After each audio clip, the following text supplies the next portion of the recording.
Welcome to the Clean Power Hour Live. I'm Tim Montague, your host. Today is August 17th, 2023. Check out all of our content at cleanpowerhour.com. You know, we're speeding the energy transition every week, week in, week out, with pre recorded interviews with this Thursday Live. And it would be tremendous if you could do two things: go to cleanpowerhour.com, go to the About Us tab, take the listener survey. We really want to hear from you, our listeners, because otherwise we're flying blind. John and I are full of great ideas, and we have our passions and interests, and we bring them to you every week. But we really want to know what your passions and interests are, and where you're from, and where you work, and what you do. So please take the listener survey at cleanpowerhour.com. The other thing that we would love for you to do is tell a friend about the show. We do this every week, twice a week, and we want more listeners to know about the Clean Power Hour because we think it's an awesome opportunity to learn about energy storage and solar and wind and everything energy transition. So with that, I will welcome my co-host and the commercial solar guy to the show. Welcome, John. Timothy, I hope everything is going well with you. I have a thing I'd like to bring up though, Okay, lay it on and me. I think the Energy Vault brick company is absolute crap. Okay. And I had a wonderful conversation with them at ACP, oh man, I hope they're and not and listening. I, I'm gonna I, I get beat up. I love it that we have a yin and yang going on here because Okay, I do think that there's a there, but okay, they had clearly, when I spent time in their booth in New Orleans a few months ago, they clearly had pivoted away from purely we're building these brick towers to store energy with gravity and cranes. They were busy building a facility, which is in the news now, I think, in China that we're going to yep. talk about here, but they clearly pivoted to a whole array of technologies. They were doing hydrogen projects, they were doing lithium ion storage projects. And so you may be right, but they're doing real things. But why do you think they're crap? Everybody that I know that's smart has been doing the math and thinks that the rocks picking up and putting down bricks is a terrible idea, and never had a chance. And so my emotion is that from day one, they knew that this had a very low probability, and they were just some really smart, savvy business people who wanted to run a SPAC and raise a few hundred million, and they knew that they were going to pivot away from it.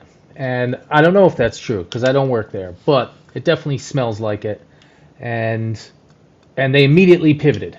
And I think they just took the cash for running this SPAC and used it to do batteries. And I think that was the goal. Well, I guess only time will tell, right? And we now have on screen the article from PV Magazine from Look at that. just almost 2 weeks ago now. Ryan Kennedy wrote a story. Energy Vault completes 25 megawatt, 100 megawatt hour gravity based storage tower in China. And so while it's not a brick tower, it's a Rubik's Cube of bricks, right? It's a big elevator complex, is my understanding. I don't know what is your understanding of what this is. Yeah, and it changed. Before they had, big cranes, and everybody that talked about cranes said that's the most terrible idea in the world, Yeah, rising and lowering bricks on cranes. And yeah. now they're building an even more complex structure and moving bricks inside of it. Um, Well, at least it's inside a structure though, so it's less exposed to the elements. I think that was one of the concerns with bricks out there, just building this Lego brick tower, basically, how the wind might cause the cranes problems. It might be weather dependent on whether they could go up or down. And when you're inside a structure with looks like they're going to put cladding on that building, then it's protected from the elements, and you still got gravity. You still just it's just a much more controlled environment. yeah, true. Still seems like a bad idea. I don't know crap about anything though. Well, I mean, I yeah, it's curious. I don't know who's funding this project. But China is. And Chinese government, listen, from an experimentational standpoint, it needs to be done. And if anybody's going to do it, China. China does experiments, big time ones. The U.S. does them too. Europe, a little bit less for the experiment side. But, this is a great experiment. Do the experiment. Release the numbers. Show us the math afterwards so we can at least be like, all right, it's cool. See the math. But they should build it, without a doubt. Um, it's important. Yeah. And go for it. I just don't believe they ever thought it was real. Yeah, here's a photo now. This is now on screen. An earlier article from a year ago that Emiliano Bellini wrote in PB Magazine, showing the classical tower and nicely a big solar array and a wind farm around the tower. So use renewable energy, right, or clean green electricity to power the gravity battery. So when you have excess wind and solar, you grow the tower. When you have nightfall or no wind, you shrink the tower, and it's a pretty nice pairing. Um, I mean, of course, you can pair it with a lithium-ion battery. You can pair it with an iron flow battery. These are things that we talk about regularly here on the show. And I'm about to do a webinar on August 24th with Reuters. If you just go to my LinkedIn profile, you can see a post about that event. And that is going to be with Duke Energy, a company called Gridstore, which is an energy developer, and ESS, which is an iron flow battery technology company, talking about utility scale storage, creating cost-effective systems. So please check that out and join us August 24th for a live webinar. It's free. You just have to pre-register. And I think if you just Google Reuters events, energy storage North America, you'll find that event. And that's a prequel to Energy Storage North America, which is a conference in November 7 and 8 in Houston. So check that out. Speaking of conferences, John, we're getting ready for RE Plus. Do you have your ticket yet? Oh, yeah. Got all that stuff. I got an amazing deal on an Airbnb. I just Great. couldn't believe how affordable Airbnb apartments are near the Strip. So excited to go to Vegas. We're going to Vegas September 11 to 14. I arrive on the 10th. And guess what, John? I'm going to have a booth. Oh, sweet. Shout out Very to our nice. sponsor, DinoWatts. Check out DinoWatts, performance monitoring and analytics company, software as a service. If you're not getting the most out of your performance analytics on your solar array, check out DinoWatts. But they are not able to use their booth, so it's a takeover. And the Clean Power Hour is going to be doing live pre-interviews. We may do like a really long live stream from the booth if the internet is good enough. It's TBD. Yeah. But we're going to have a booth at RE Plus, so come visit us, hang out, get a baseball cap, and let's geek out on energy storage. That's cool. That's cool. Good job at that. Thank you, Denowatts. Appreciate. Well, you couldn't use your booth, so never mind. But thanks anyway. Yeah, no, they're gifting us this booth, so it's a big deal, and we're super grateful to Dan Leary and company for doing that. But what else is in the news that's got you pumped up today, John? There's all kinds of cool stuff. What here? Let's look at a beautiful building. The project of the week from Onyx. I Oh yeah, I would love one day to build an Onyx project and really see their financial models. I've seen some on their website. They do have a financial model somewhere that shows the return on investment of their product is under like 4 years, but it accounts for the building needing new windows. So knowing the nuance of the math, what it really means, because your out of pocket's going to be, whatever it is, then you have to somehow calculate what the solar project might cost versus a standard window. And so, you got to really understand that to be able to pitch it properly. And first off, I don't know anything about doing windows. I just know residential windows in my brother's historical house are very expensive, and you can't even do standard historical house windows. So it's, from the things. outside, this looks wonderful. I wonder what the experience is on the inside looking out. Can you still see through glass, or is it mostly obscured? Question. I don't know. I assume though these are opaque. I'm assuming this is a Because I pure mean, opaque let's module. face it, the solar cells that are embedded in these opaque windows, are they crystalline technology, or are they something else? Depends on their product. Some of them are amorphous silicon. Some of them are crystalline. Okay, and And this product is in the 16%, 17 efficiency rate.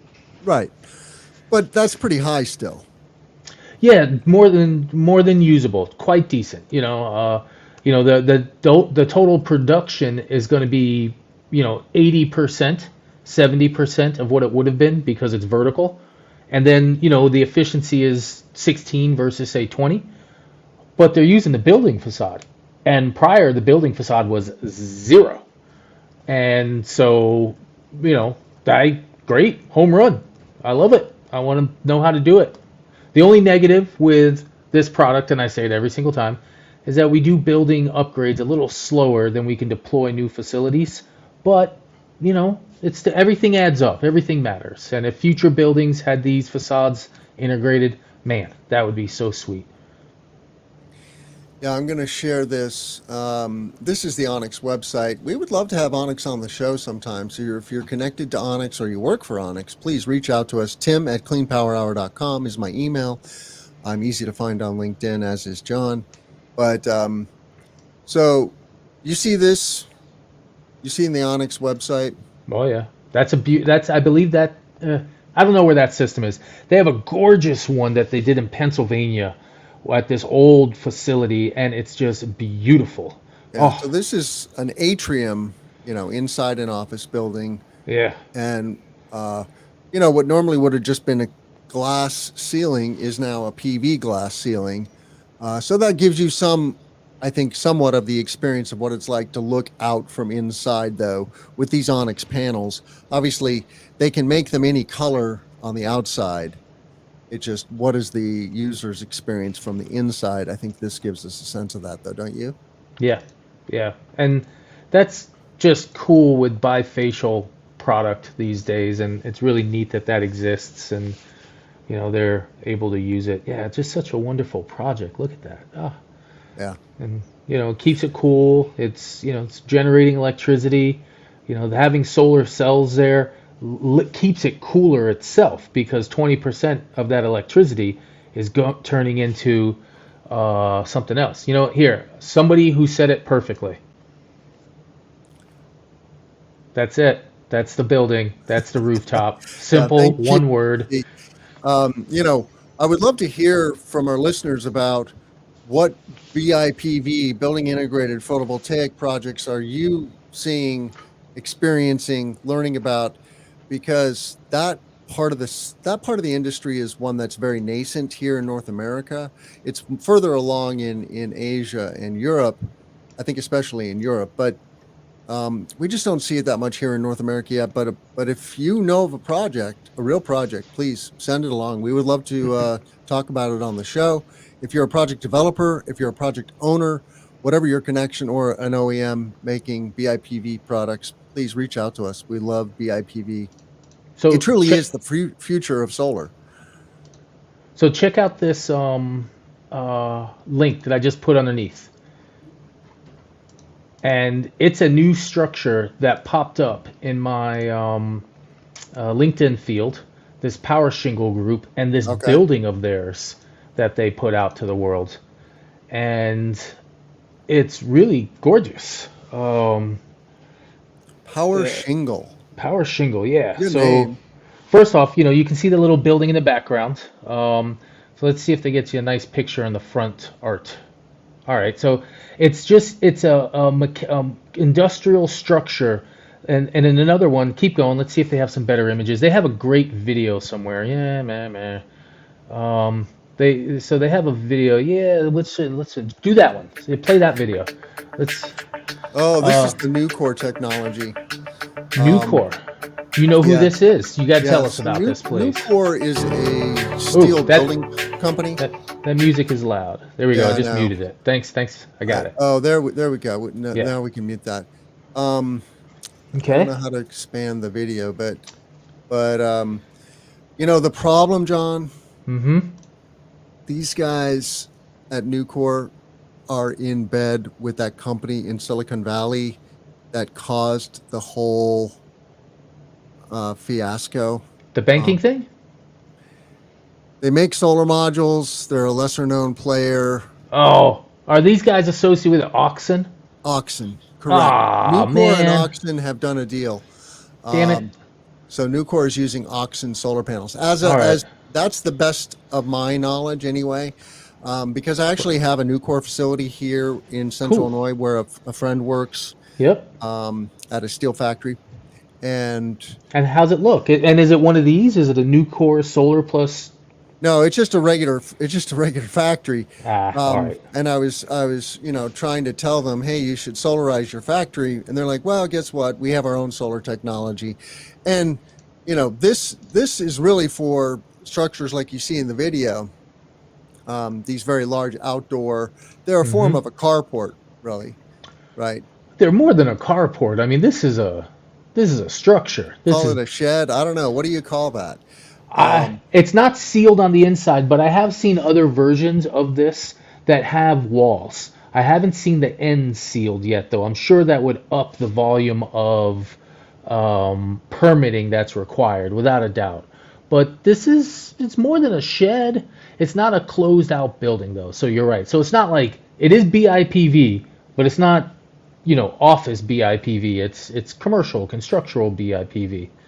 And, this is cool. We can make all the videos play at once. Uh, it's but yeah, this power shingle is So, good so I just stuff. thought it was cool, and it complements our BIPV conversation. They just need to get a better technology partner. Yeah. Hey, listen, if Oxen can actually build a module and get it out to the market, wonderful. At least they exist. I'm never gonna buy it. So we'll see how it goes.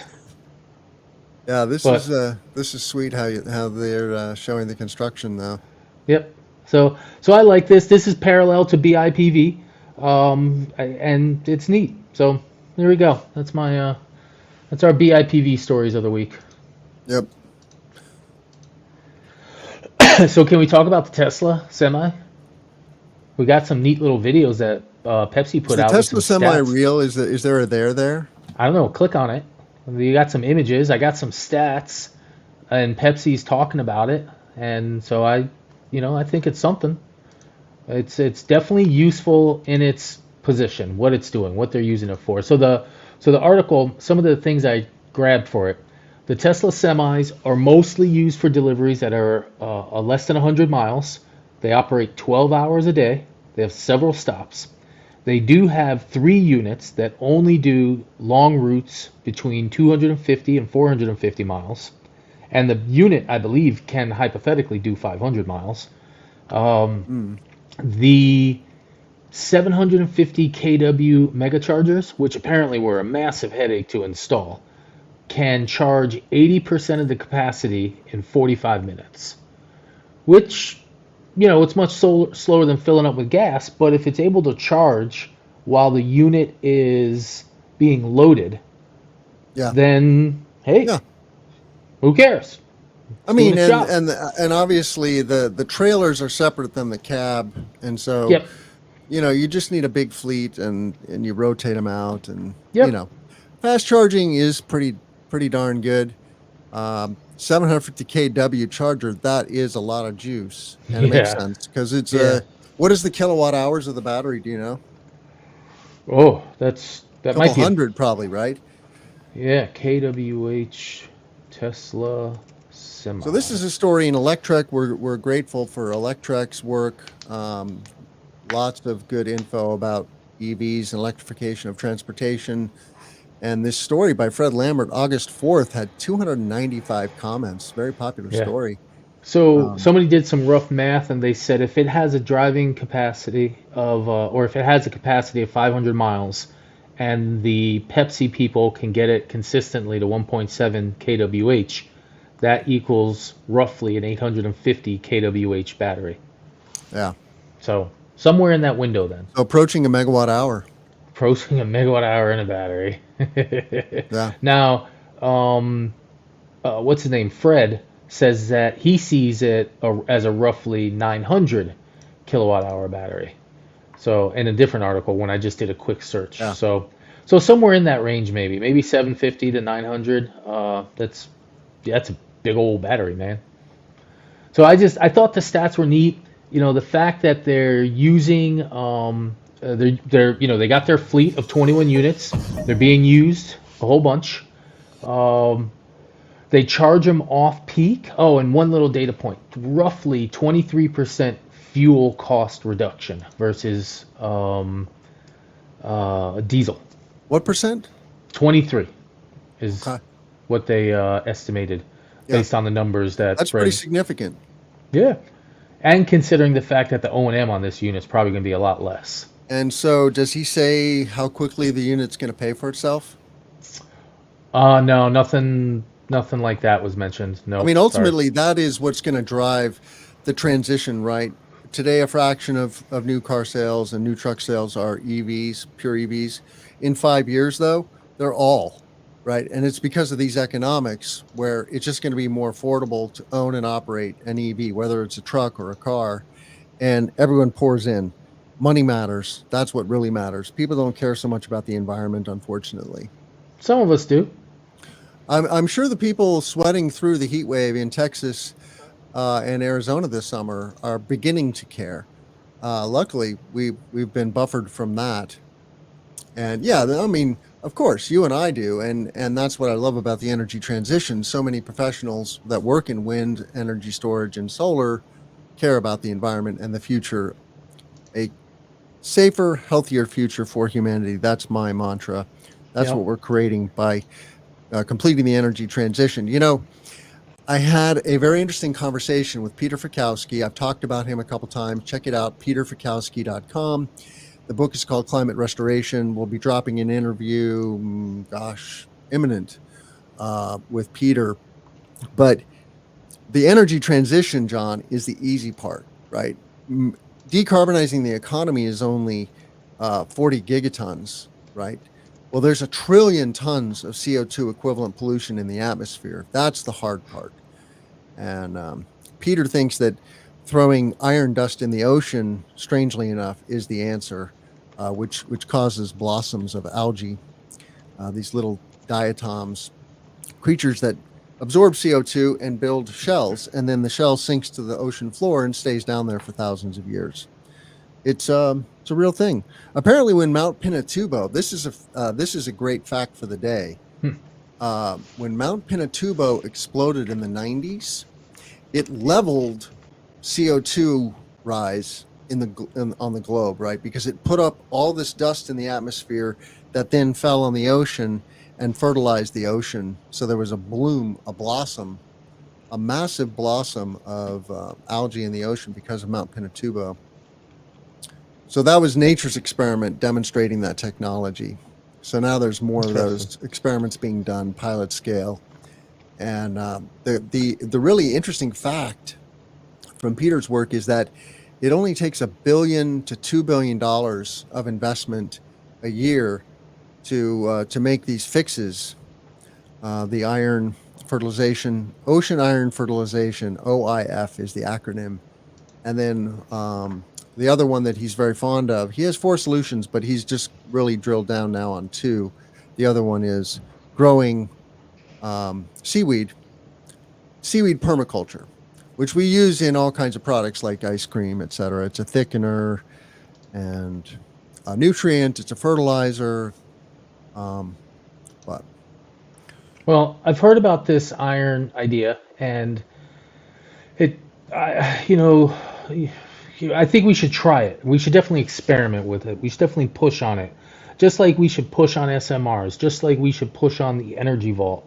We should at least test and go for it. yeah, Geoengineering scares me just because human beings, we're just so dumb.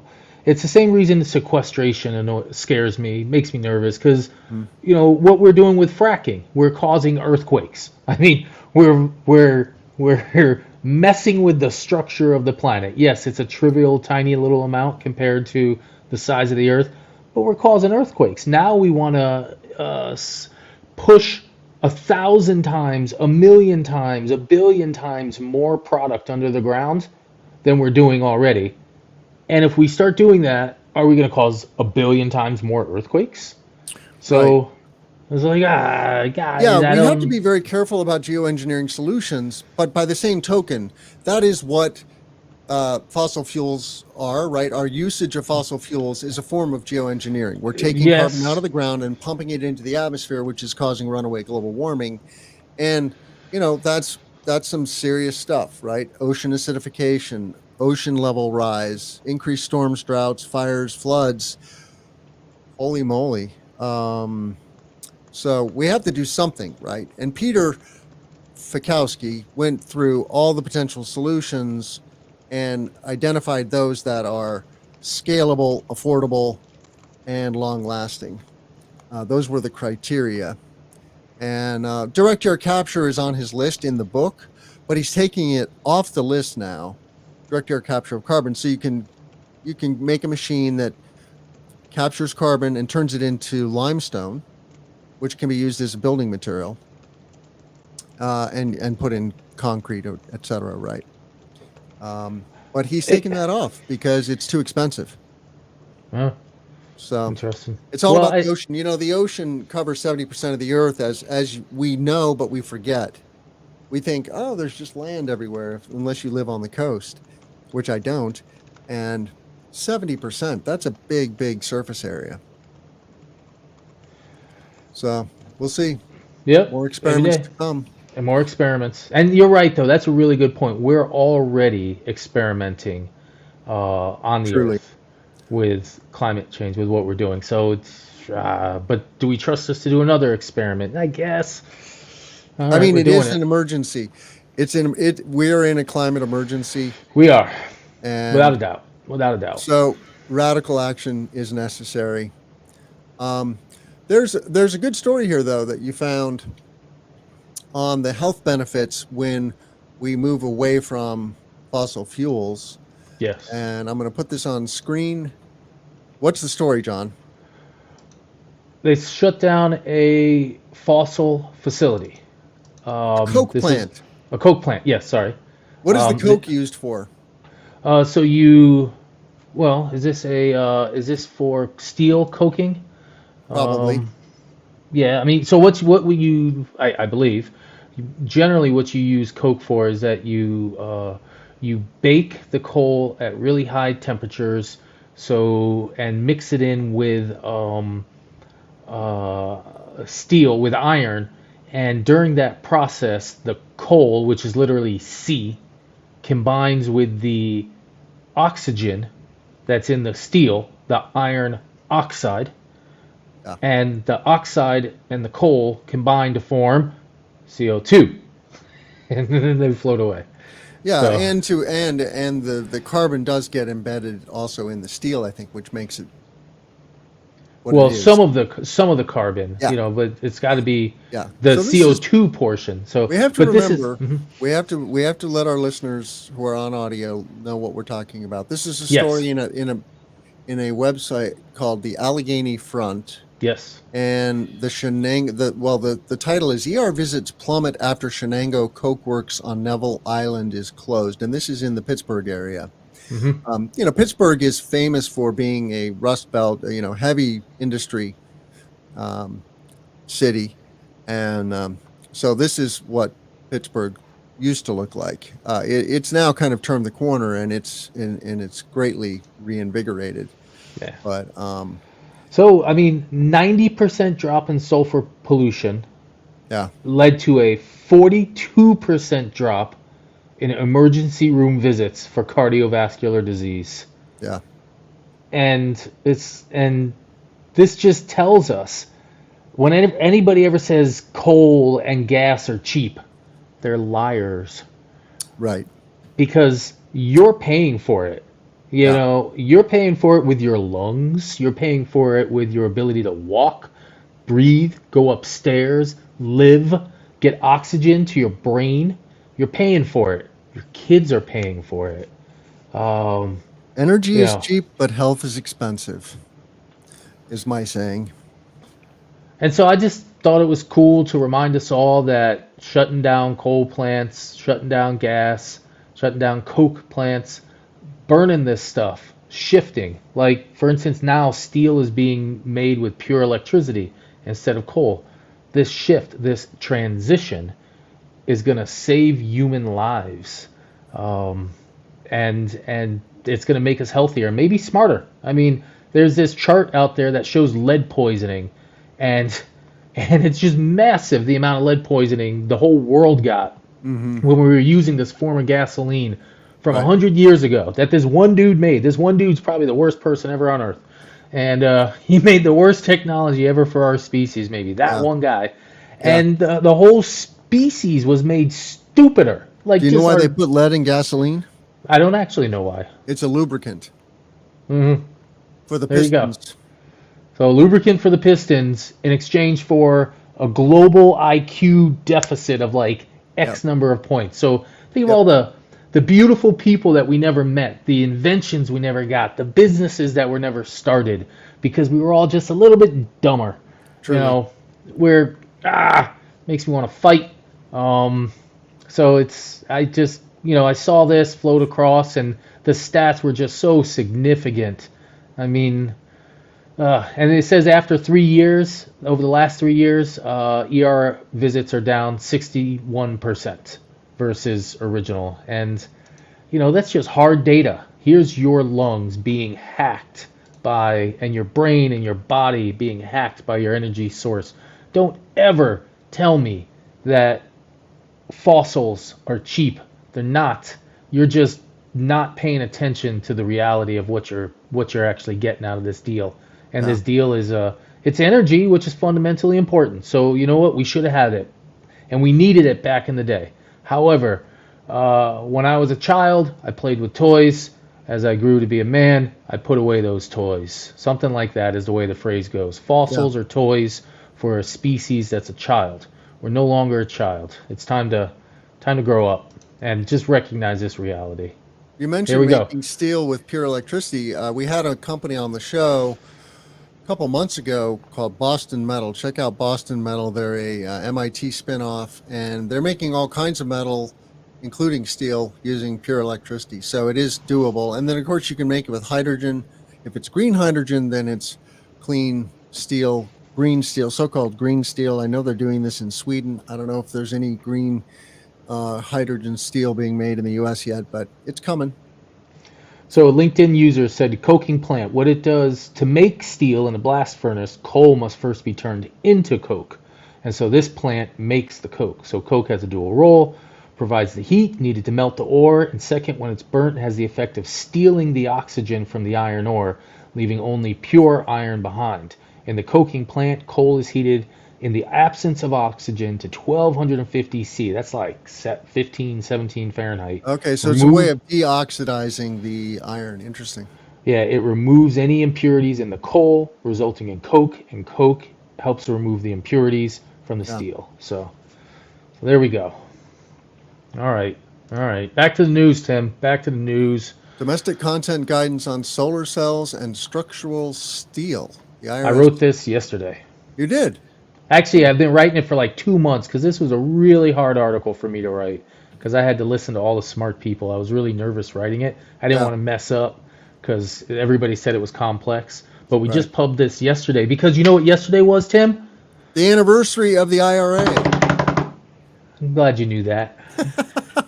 I only knew that because I was on a panel for the Aurora conference and with Paul Grana, the Oh, hey. inventor of helioscope.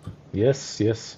And we had a lively discussion about the IRA and its impacts on especially CNI solar installers. But so your story, domestic content guidance on Yep. solar cells and structural steel by John Fitzgerald Weaver, August 16th in PV Magazine. What's the story? It just tries to delve into some of the details about it. So the first high level detail, all your steel and iron, your metals, your big metals and the big components that are part of structural, meaning your racking, all of that must be US worked. So we can mine it somewhere else, and we can do something called early metallurgical something or other somewhere else. But then it has to come here. It has to be rolled. It has to be put out. Has to be fully worked in the United States. So that's all you're racking. The mixed up and challenging piece, though, comes into this 40% manufactured product chunk. Yep. And 40% manufactured products, it's a tough equation to make because, like, for instance, one nuance. Let's say you have a piece of hardware, an inverter, and you assemble it in the United States, and you make some components in the United States, but some of the components are elsewhere. Well, the IRA will say, listen, if any one component of this unit is made in another country, you cannot account for the labor that went into assembling the unit as part of the 40%. Mm-hmm. But if all the components are made in the US, then the labor does account. But if your inverter is 99% components in the US, all those components account. So it's a little complex. They talk about the different pieces, which are manufactured, non-manufactured. Then there's questions about, with the solar cell. So here's the big gorilla in the room is your solar panel. Your panel is going to cost, 30 to 70 cents, 60 cents, depending on how you're buying it. And this panel will be made with glass, aluminum, a junction box, a back sheet. There's about 6 or 7 items that the IRS pays attention to, including the solar cell. That solar cell, if it's made in the USA, means that a whole bunch of the other components in the panel have a chance to qualify. But if the solar cell is not made in the USA, essentially that panel is going to be useless from a domestic content. So the next question then becomes is, can your solar project get to a 40% manufactured content without the solar cell, without the solar panel? And that's a real interesting question. Inverters, they could move it along. Goldman Sachs purchased an inverter company right as the IRA was signed. My hypothesis was that Goldman Sachs saw a play to offer pathways to 40% outside of the solar module. And that inverter was a strategic play for utility scale. I like that thing that you have highlighted there. I'll get back to that. Mm-hmm. Roth Capital suggested that Shoal makes wire harnesses, and Roth Capital covers Shoal as they're a public company. But Roth Capital suggested that Shoal might Isn't be a it good Shoals play. with an S? Shoals, yeah, probably. Thank you. So said that Shoals might be a good play because they're another component that could help pull you up. So if you start doing things like your racking, maybe not your racking, it's structural, but your wires, your wire harnesses, your copper, your inverter, your switch gear, your small transformer, but not the utility-owned transformer, your step-up transformer, pardon me.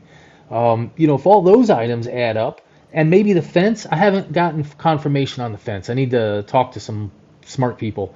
But maybe the fence can count toward it. So the question is, where can these other components, can they add up, can they mean something and turn into it? This chart right here came from a law firm. They posted it on LinkedIn, and it tries to chop up all these different pieces and show, some of the complexity of this document. For instance, is it made in the USA? Yes or no? If no, then don't account for it.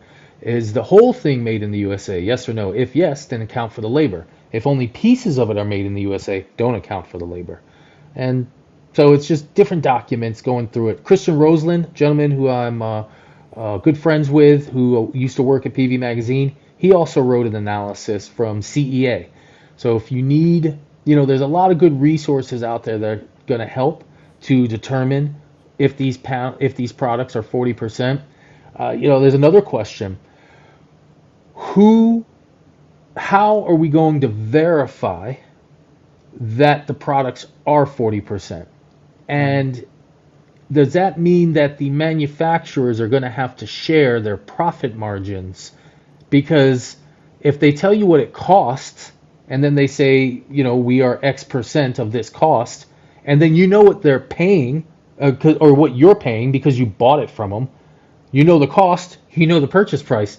Suddenly you know the profit margin of the product. Everybody loves to negotiate. Oh, you make 17% margins? I'll pay you 15%. I can foresee a third-party verification system. Somebody developing a website where nobody gets to see the document of subcomponent costs other than the manufacturer, and it just shares a high-level number with some accountants and lawyers standing behind it with insurance. That's something that could work. If you're a large-scale buyer, big-time player, you have enough, influence to be like, listen, I'm either going to buy a gigawatt of racking from you or a gigawatt of racking from them. If you don't give me the PDF, they will. And that'll be the end of that discussion. But for small fries like me, who's going to give me their breakdown? Um, you know, different, lots of little nuances here to consider. This is a document to do that. And that one chunk you were highlighting. So it's 40% manufactured in 2024, Tim. Yeah. And then in 2025, what's it go up to 50? And then 26 and thereafter, it's 55%. Right. So expect that more gear will come to the U.S. Samsung, no, somebody just made an announcement yesterday. Siemens, somebody said that they're moving inverter manufacturing back to the United States in Wisconsin. Oh, So that's going to be another path. We're going to have domestic content in the U.S. So yeah. I mean, there's been a slew of announcements. Maxion announced a solar yeah, plant, solar panel factory in New Mexico. Um, 3 gigs. yeah. Oh, I'm And doing one now. Norsun. Oh, your friend Tim. I'm writing the article right now. Norsun made a 5 gigawatt solar wafer announcement. They're oh, exploring a facility. And this is news that nobody else has heard officially. So, Tim, right now, hot off the presses, Meyer Burger is closely aligned with their actions. While there's no official announcement, I did get an email direct from the big boss himself, Gunther, and he said I asked him a couple questions, how closely they aligned with this Norsun deal, and hmm they said we're talking. We already worked together. Um, there's no official announcements, but we're planning on it. And then I asked specifically, is there a chance that Meyer Burger will announce 5 gigawatts of capacity in total that would potentially align with this? And it was suggested, and we'll see it next week in the article, it was suggested, yes, that was in fact the case, that they do have that potential to announce that type of capacity with their current facilities. I think with the current facilities. So if So you don't know, Norsun is a wafer and ingot company, right? yes, Silicon ingots and wafers from Norway. I think they're a member of the ultra low carbon solar alliance also, absolutely, yes they are. Yep. because they're making these wafers with hydropower, presumably in Norway, right? Low carbon energy. I mean, the Norwegian grid is like 90% carbon free. Yeah, it's Um, awesome. Those are the cleanest solar cells on Earth, I would guess, or solar wafers on Earth. yeah. Among, yeah, absolutely. So yeah, so your people are coming. Your people are coming. More of you. So, but you're suggesting that Norsun is looking at building a factory? Yes, no, not suggesting. Let me refer. Norsun has explicitly stated Okay. they've raised money to begin the exploration of building a facility to do 5 gigs of wafers. Yeah. The press release, which came out yesterday, the press release says they hope to make the official facility announcement by the end of the year, and right now they're working on finance and securing sales agreements. Securing sales agreements sounds a whole lot like they're talking to Meyer Burger, who themselves are now at 2 gigawatts of capacity and seeking another X volume of capacity. I don't know how much, but X volume. And that X volume is hopefully 3 gigs more. We'll see what pops out. I'm, pie in the sky guy. I want Norsun and Meyer Burger to make wonderful products. So we know that we know that Meyer Burger is going to announce an additional capacity beyond their current 2 gigs. We don't know. We know though, and I have a feeling. I don't have a feeling. I have semi confirmation that it's going to be with these folks. I have absolute conversation that the conversations are aligned and that these two groups are talking. So there's going to be a Norsun. There's a high probability of a Norsun Meyer Burger announcement, wafer sales to Meyer Burger. U.S. based. And again, though, going back to domestic content, technically, Meyer Burger doesn't need to buy wafers in the United States to sell a domestic content product. So, the logic here is that the wafers might be a good economic incentive in the United States to do. And that being they're going to get, the IRA wafer incentive. Let's see, I can't remember what it is. $12 per square.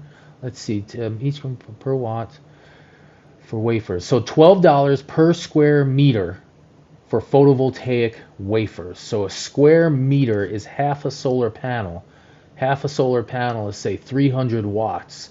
12 bucks divided by 300. That's about 4 cents a watt.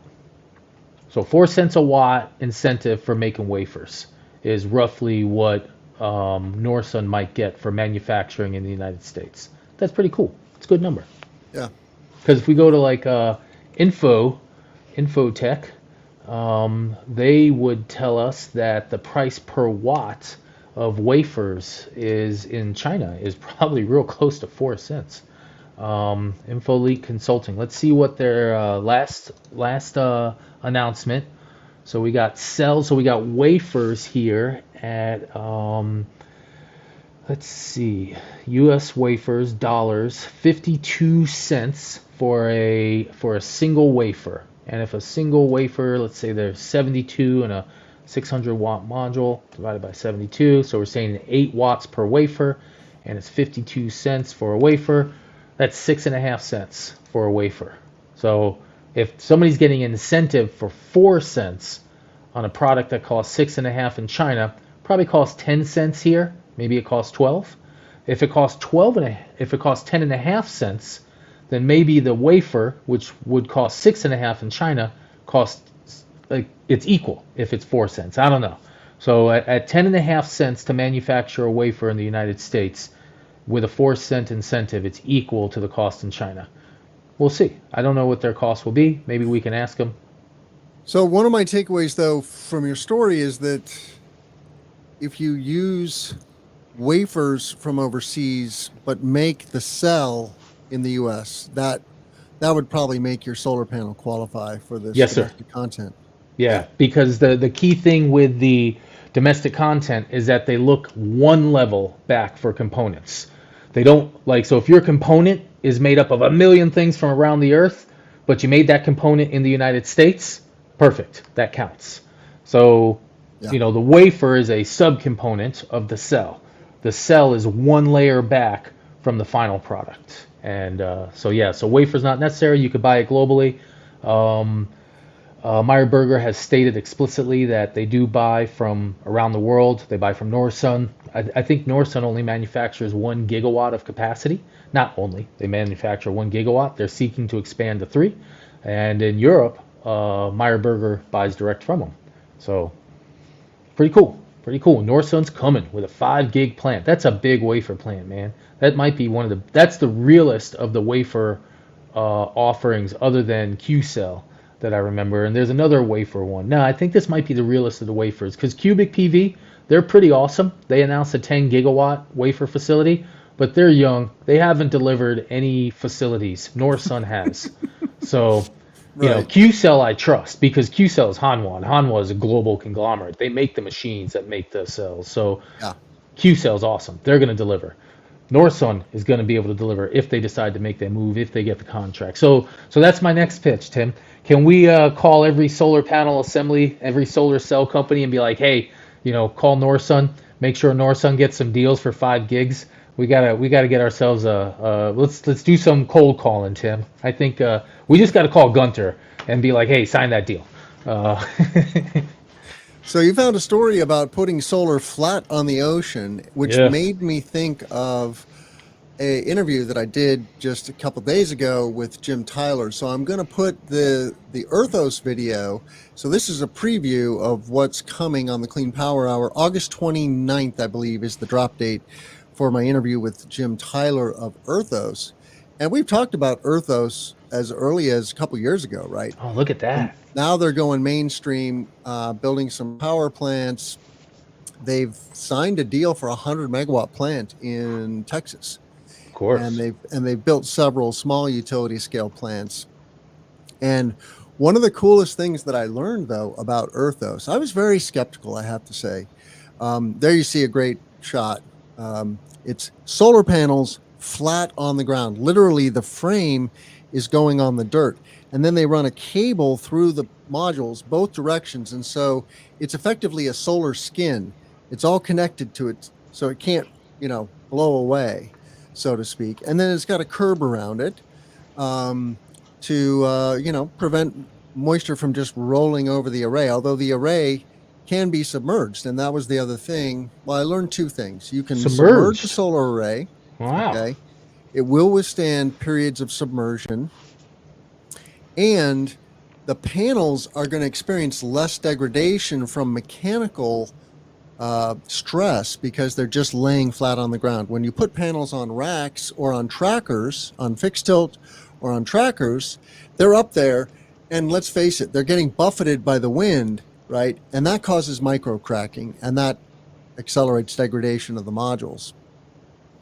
And that doesn't happen nearly as much when you put the solar panels flat on the ground. So I'm becoming a fan of Earthos. I'm a true believer now after several discussions with Jim Tyler, who's an OG. Okay, he was a VP of EPC at First Solar, and then he was co-founder of EPCOM, one of the largest utility scale EPCs in the country. And his whole team are all OGs in the solar industry. So a lot of brain power there. And disrupting solar. 35 tons. This is a wonderful statistic, John. 35 tons of less steel per megawatt of solar compared to traditional ground mount. Wow. That's a lot of carbon savings. Yeah, a lot of energy savings that Earthos is bringing. So let me put this other story on screen though. The title is Limitless Energy, How Offshore Floating Solar Could Power the World. I believe it. The ocean is vast. Quick question. Has Earthos given you any installed cost numbers? I've heard like 60 cents a watt, 70 cents a watt. All I know is the LCOE is 20% less than 20%. tracker solar. Interesting. So it is a compelling financial case. Yeah. Interesting. Really interesting. It works better south. Earthos declined giving us a bid for a project in upstate New York, only for one reason, though. And they said this is something they're working on. The robot that they had at the time had no heavy snow experience, and they weren't sure. Yeah. Because a key portion of the Earthos presentation, this is key for anybody who wants to buy their product. The key portion of the Earthos presentation is that they offer you a power. They'll guarantee a certain amount of product. Mm-hmm. And with that, they also have an O&M contract. That O&M contract includes a robot, and that robot constantly cleans your panels. And it just goes out there, scrubs, and so every day you have like perfectly clean solar panels, and that's because they got a little robot integrated. So there's some nuance to this Earthos product. And speaking of that O&M with the robot, the other thing that I've learned is that soiling can cause hot spots. If you have bird droppings or dust accumulation on your solar panels, that can cause hot spots, which will cause accelerated degradation. So cleaning solar panels is actually quite vital if you have buildup. And, let's face it, for flat solar, they're definitely going to have more buildup than 30-degree tilt solar. Yes. And so the robot is vital. But, they'll figure out the snow robot, I think, eventually. But, yeah, I would say it's mostly for south of Illinois. It's still half the country. I want to talk about a decommissioning document. I think everybody needs to hear about this. We're not going to talk about limitless energy offshore floating solar? We can talk about it fast. All right. I mean, it looks great, but is it cost effective is my only question, right? It probably is cost effective in a certain sense. What happens when the dolphin jumps on it? Or the killer whale? There's the issue. Those animals are smart. They're not doing it. It's the dumb ones. It's the tunas. The tunas are the linebackers of the ocean. They just go at like 80 miles an hour and they're blasting through defenses and Right. eating you. You know, the great white, they're like the defensive end, offensive tackles. They're scary and smart and they'll like roll right through you. Dolphins, that's the dolphins and the whales, the killer whales. Those are like the quarterbacks and the wide receivers. They're just more refined creatures. Okay, so So the so blue here, areas on this map are potentially available for floating solar? yeah, blue areas wherever the winds are lesser, and those the dark splotchy areas are high wind events. So if you avoid Right. the high wind events, you can deploy flat. And this is areas where these are called the doldrum areas of sorts, where the ocean is just flatter, and so you don't have to worry about things happening like up in Norway or the Netherlands people are doing with their floating solar, where they're accounting for like 20, 30, 40-foot swells.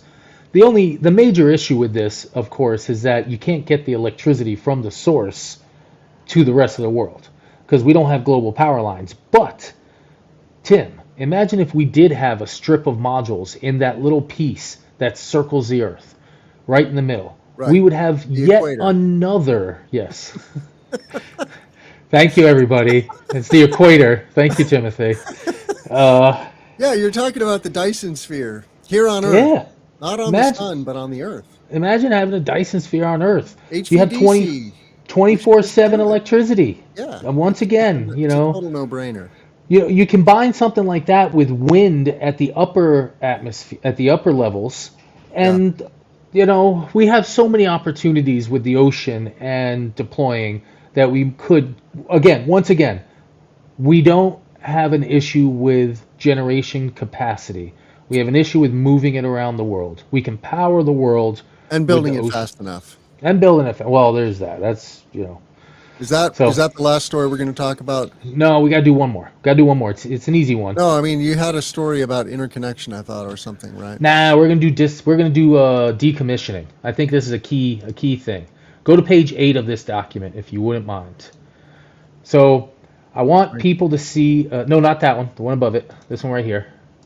Ling County, Washington government. Make sure we get into that one. Okay. So Page I 8? want page 8. Page 8's PDF. It's Boy, what this is. techie stuff.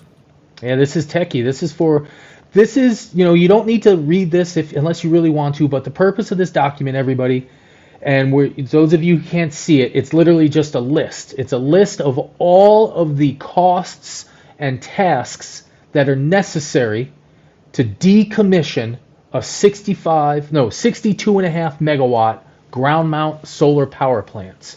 Mm-hmm. And it breaks down everything, and it's from NextEra, and these people know how to do everything. So they're my favorite company to hate, and they have the best. I mean, they just have awesome documents, the best plants. They break the best laws too. They're 100% an energy company, Largest and solar developer in the United States. amongst the largest on Earth too. Yeah. And so this is a decommissioning plan I found of theirs. That's an Iowa document package. Page 8 has a whole bunch of lists. Page 9 has a whole bunch. Page 10 has a whole bunch. At the bottom of, or in the middle of page 10, there's a great document as well. It shows the salvage value. Now, the salvage value in year 5 is still greater than the cost of decommissioning by like $1 million. But they're accounting for the fact that they're going to get 27 cents a watt for their modules. And those are young modules. So it's carried heavily. You can tell when you look at that number. They got that big fat number right there in the middle for the PV modules, each one Yeah. $27. So it's not $3.2 million. Yes, sorry, not 27 cents a watt. Here, let me do the price. So 27 watts divided by $600, 4.5 cents a watt. Actually, that's not a bad price. 4.5 cents a watt for the cost of the module is there. So that's a realistic number that you could get, and that's what they think. And so number one is everybody that owns a business, that owns a farm, here's a decommissioning map. Here's what it costs. It's a low price. It's 3.1 million bucks. Let me tell you something. This is 60. We're gonna do 3.1 million, 123 divided by 62,500,000 watts. 4.9 cents a watt. 5 cents a watt to decommission Yeah. a massive solar power project, and it pays for itself. Right. And here's a map. To do it, everybody. This document can tell you make you trust that solar can be removed. So that's what I wanted to show everybody. Let them go chew on that for the day. Yeah, so 3.1 is the cost, 3.1 million to demo the project, but you can sell the stuff that the project is made of for salvage for 4.45 million, so it pencils. Yes, That's the beauty. that's It's the beauty. valuable Yep. stuff.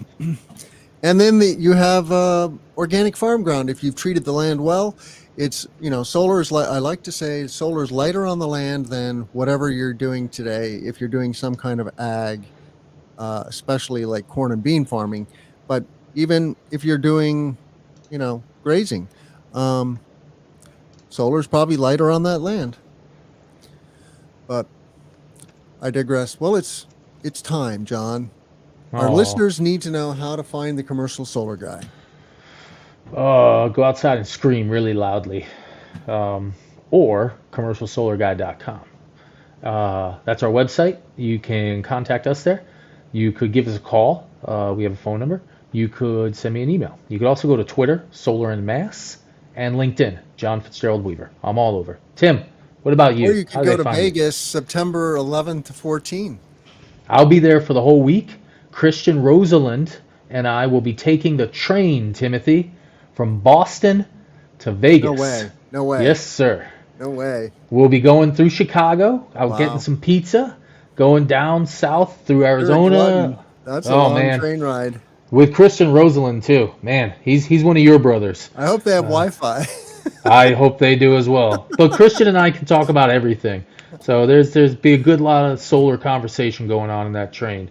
So Very so cool. So yeah, we'll be when there. do you arrive into Vegas? Monday. Gonna be there late Sunday, early Monday, somewhere The around that 11th. window. No, the 10th? The 10th or the 11th? The Yeah, 10th is whatever. Sunday. Yeah, I get in Monday. late on So, the 10th. yeah. I be setting up on the 11th, and then the trade show opens on the 12th, 13th, and then I leave like midday on the 14th. But yeah, looking forward to Vegas. RE Plus, check it out. All right. Well, find all of our content at cleanpowerhour.com. Give us a rating and a review on Apple and Spotify. That's really those are the two most important platforms. Even if you listen to us on some other platform, go to Apple and Spotify to give us a rating and a review. And tell your friends about the show. Come to Vegas. I'll also be at MNCIA's event in October, and then at the Reuters Energy Storage North America in November. So looking forward to meeting more of our listeners on the road. And with that, I'll say, let's grow solar and storage. Thank you so much, John Weaver.